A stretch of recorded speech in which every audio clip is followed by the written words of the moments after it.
A new museum is coming to San Diego, honoring our city's connection to the Navy SEALs. I got an early preview of the plans, and they show how San Diego and the SEALs are a perfect match. The Naked Warrior statue at Coronado's Glorieta Bay is the only tribute in San Diego to the Navy SEALs, even though the unit trains and is based here. I love this statue because it simplifies, what they did.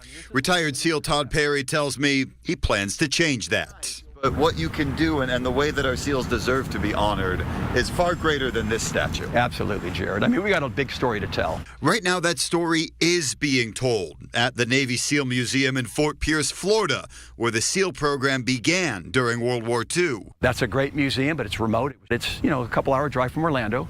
When people come to Orlando, they usually have other things to do in Orlando. So, we're not going to have that issue in San Diego. Perry just signed a lease to take over this building at the corner of Broadway and Kettner downtown. It used to be the Museum of Contemporary Art. Now, he says, it will be the perfect location for a West Coast Navy SEAL museum. We're a maritime unit, so we're going to be fairly close to the water. We'll also be able to see the USS Midway.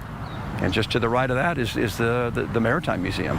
Perry tells me this has been in the planning stages for more than 7 years. And like the one in Florida, this new museum will trace the history of the SEALs and give people a chance to experience what it's like to be on the country's most elite combat unit. A lot of it is using interactive and/or immersive type simulators. We want virtual reality. We want different things so you can experience what it's like to put this rig on and dive, what it's like to do a skydive. Because of space limitations, it won't have many of the larger vehicles the SEALs use. Perry says one day the museum may expand to a larger location in town.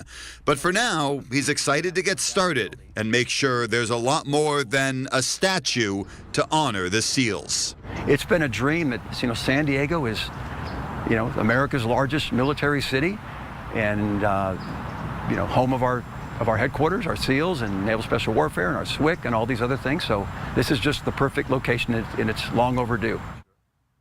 Now, there was no specific opening date for the museum yet, but Perry says the plan is to have it ready to go by the end of this year.